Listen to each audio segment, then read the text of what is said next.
जय सिया राम। सब सुख लहे तुम्हारी सरना, तुम रक्षक काहू को डरना। सब संभव हो जाता है जिस पे हनुमान जी कृपा कर देते हैं, उसके लिए कुछ भी कठिन नहीं रह जाता। कई ऐसे संत महात्मा हैं जिन्हें हनुमान जी की सिद्धियां प्राप्त हैं, जो हनुमान जी के परम साधक हैं। बहुत सारे ऐसे मंत्रों की उन्होंने साधना की है जिसके बल पे भक्तों का कल्याण हो जाता है, कल्याण हो सकता है। कई बार तो आग्रह करने के बाद भी वे कहते हैं कि जब तक हमें आत्मिक प्रेरणा, स्वप्रेरणा नहीं मिलेगी तब तक हम इस भागवतिक कृपा के बारे में नहीं बताएंगे। कहते हैं कि आप ही सुन लीजिए, आप ही बता दीजिएगा। कई बार होता है कि कुछ संत महात्मा स्वयं बाद में फ़ोन करके या मेल के माध्यम से ये बताते हैं कि हनुमान जी के इस साधना के बारे में, इस मंत्र के बारे में ज़रूर बताना चाहिए, इससे भक्तों का कल्याण होगा। क्योंकि आजकल के समय में व्यक्ति जितना दुखी है और दुखों का मूल कारण तो स्वयं है, लेकिन दोष दृष्टि की वजह से इस दुखों का कारण वो कहीं और ढूंढता है, किसी और को मानता है, और नतीजा ये होता है कि बात बनती नहीं है, ईश्वर की शरणागति हो नहीं पाती है। दोष दर्शन की वजह से उसका कल्याण नहीं हो पाता और समय यूं ही व्यतीत होता रहता है। इसलिए जिन लोगों को भी सांसारिक चाह है, कुछ इच्छाएं हैं, कितने भी बड़ी बड़ी बातें कर ली जाएं, कथा पांडालों में, प्रवचनों में जाकर के ये बातें सुन ली जाएं कि सांसारिक वस्तुओं पर से, सांसारिक कामनाओं से, सांसारिक इच्छाओं से मन हटाकर ईश्वर के श्री चरणों में मन लगाना चाहिए। लेकिन ये अनुभव की बात है और कई बार तो बहुत बड़े बड़े महात्माओं ने भी ऑफ द रिकॉर्ड ऐसे ही बातचीत के क्रम में उन्होंने कहा है कि हाँ, ये बिल्कुल सत्य है।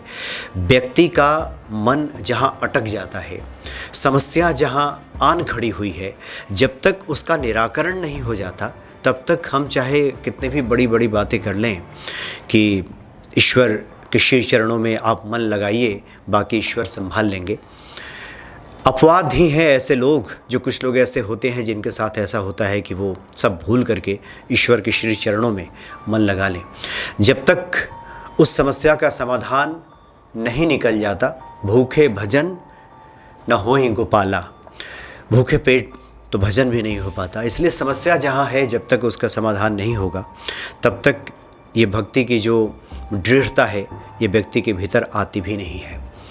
इसलिए इस कलयुग में हनुमान जी ऐसे देव हैं, गोस्वामी जी ने तो रास्ता प्रशस्त कर दिया है, राह दिखा दिया है कि जिनको भी सुखों की चाह है, सुखों का तात्पर्य यहाँ पे कम से कम इतना समझ सकते हैं कि जो भी हमारी आवश्यकताएं हैं, जो सांसारिक आवश्यकताएं हैं, जो ज़रूरतें हैं, वो पूरी हो जाएं और उसके बाद व्यक्ति ईश्वर चिंतन में लगे और सही मायने में इस धरा पे आने का जो उसका उद्देश्य है ये पूरा हो सके। ये तभी संभव होगा जब हनुमान जी की कृपा हमें प्राप्त हो जाएगी। कई पाठों की चर्चा हुई है, कई ऐसी पूजा है जिसके बारे में समय समय पर चर्चा होती है।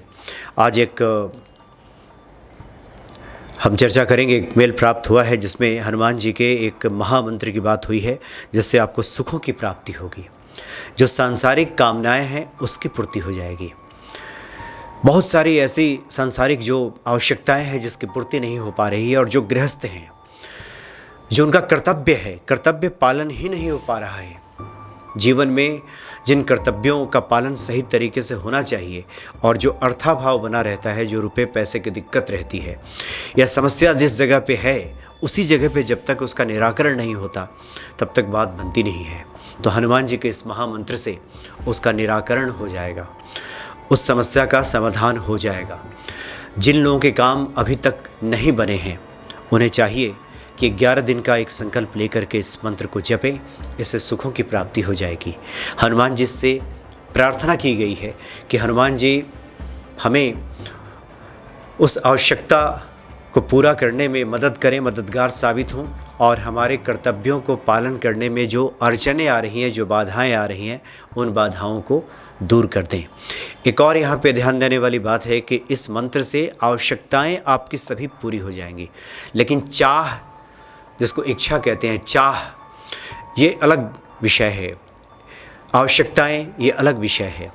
संतों का मत है कि इस मंत्र के जप करने से आपकी आवश्यकताएं तो पूरी हो ही जाएंगी।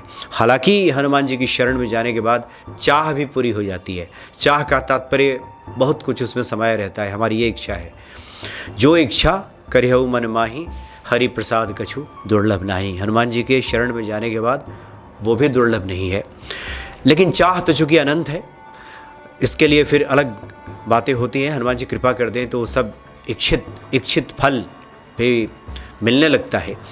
लेकिन जिन लोगों की आवश्यकताएं भी पूरी नहीं हो रही हैं, वो अपनी आवश्यकताओं को लेकर ही परेशान हैं, उनकी आवश्यकताएं तो निश्चित तौर पे हनुमान जी पूरा कर ही देंगे। ये 100% गारंटेड है। अपने भक्तों को निराश्रित हनुमान जी नहीं छोड़ेंगे, ये ऐसा महामंत्र है। तो 11 दिन का एक आप संकल्प ले लीजिए मंगलवार से, और हनुमान जी से प्रार्थना कीजिए हाथ में जल लेकर के, पुष्प लेकर के, कि आपके जो मनोरथ हैं कम से कम वो मनोरथ तो पूरे हो ही जाएं, जो कि इस जीवन के संचालन में जो दिक्कतें आ रही हैं, हमारे कर्तव्यों के निर्वहन में जो दिक्कतें आ रही हैं, कम से कम उसका निराकरण तो हनुमान जी तत्क्षण कर ही दे। तत्क्षण, अभी का अभी, इसमें इंतज़ार नहीं। चूँकि धैर्य भक्त का चूका जा रहा है, इस भाव से हनुमान जी से प्रार्थना करनी है। तो मंगलवार को स्नान आदि क्रिया से निवृत्त होकर के हनुमान जी के सामने आप बैठ जाएं, मंदिर में बैठ जाएं, चाहे घर में बैठ जाएं, वहाँ हनुमान जी के सामने दीप जला करके, जल वगैरह रख करके उनका पूजन कर लें। और उसके बाद रुद्राक्ष की माला से, रुद्राक्ष की माला अगर नहीं है तो हाथ से भी गिनती कर लें, और आपको 7 माला इस मंत्र का जप करना है। और ये जो मंत्र है श्री हनुमान जी का, ओम नमो हनुमते भय भंजनाय सुखम कुरु फट स्वाहा।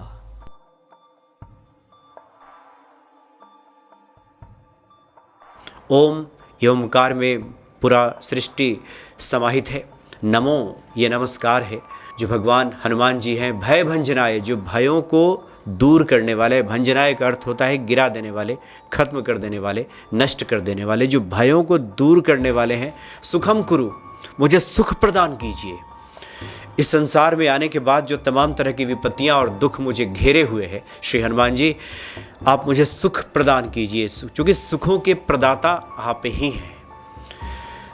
बगैर आपकी कृपा के व्यक्ति को सुख प्राप्त हो ही नहीं सकता। इसलिए आप अपने स्वभाव के अनुसार, आपका स्वभाव है ऐसा, आप प्राणियों को, आप भक्तों को सुख प्रदान करते हैं। इसलिए हे हनुमान जी, आपको नमस्कार है। आप भगवान हैं, आप भयों को दूर करने वाले हैं। आप मुझे सुख प्रदान करें। सुखम कुरु फट एक विशेष प्रकार के शब्द हैं जो कि पूजा पाठ में इस्तेमाल किया जाता है। और उसके बाद फिर स्वाहा, तो इस मंत्र का उच्चारण करना है। 7 माला 11 दिनों तक किया जाए, और उसके बाद पुनः श्री हनुमान चालीसा का पाठ करें। पहले इस मंत्र को जप लें और उसके बाद हनुमान चालीसा का पाठ करें। और नियम ये भी है, बताने की आवश्यकता नहीं है, लेकिन स्मरण दिला दें कि ये सब करने के पहले गणेश जी की वंदना और प्रभु राम का सुमिरन तो होना ही चाहिए, और उसके बाद फिर इस मंत्र का जप, तत्पश्चात फिर हनुमान चालीसा का पाठ। 3 हनुमान चालीसा कर लें तो अति उत्तम, नहीं तो कम से कम समय को देखते हुए एक भी कर लेंगे तो इससे भी काम बन जाएगा। एक समय रखें, सुबह कर लें, एक निर्धारित समय, 7 बजे तो 7 बजे, 8 बजे तो 8 बजे। चूँकि साधना के कुछ विशेष नियम होते हैं, उस अनुसार आप इसको कर सकते हैं 11 दिनों का। और जो गृहस्थ हैं उसके बाद इससे फिर ज़्यादा नहीं पढ़ना है कि इसका उद्यापन कैसे करें, समापन कैसे करें, कुछ नहीं। बस 11 दिन जब पूरा हो जाए तो मंदिर पहुंच जाइए, वहीं फिर इस मंत्र का एक माला जप कर लीजिए, और फिर हनुमान जी को भोग प्रसाद आदि अर्पित कर दीजिए, वहाँ प्रसाद बांट दीजिए। और उसके बाद संभव हो सके तो फिर इस मंत्र को प्रतिदिन की पूजा में एक माला कम से कम शामिल कर लीजिए। वैसे तो किसी भी व्यक्ति का एक मंत्र ऐसा होना चाहिए जो प्रतिदिन की पूजा में शामिल हो। और समय समय पे अलग अलग साधनाएं हनुमान जी की करते रहने चाहिए, क्योंकि बहुत सारी हनुमान जी की साधनाएं हैं। समय समय पे कई बार होता है कि कुछ विशेष साधना के प्रति हमारा मन विशेष तौर पे आकर्षित होता है। कुछ लोग पूछते हैं कि ये वाला करें कि वो वाला करें, ये साधना करें कि वो करें, वो कर रहे थे अब ये करने की इच्छा है। तो मन अगर खींच रहा हो, पहले तो नियम है कि साधना की जो अवधि है उसको पूरा कर लें। 11 दिन तो 11 दिन हो गया। उसके बाद कुछ विशेष साधनाओं पे मन आकर्षित हो रहा है, इसको हनुमान जी की प्रेरणा मानकर, समझ करके फिर उस साधना को कीजिए।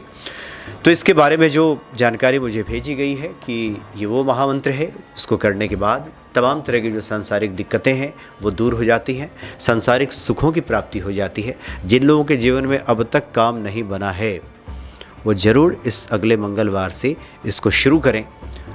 पवन पुत्र हनुमान जी जो परम दयालु हैं, जिनका स्वभाव ही है सभी प्राणियों को सुख प्रदान करने का, निश्चित ही सब पे कृपा करेंगे। जय सिया राम।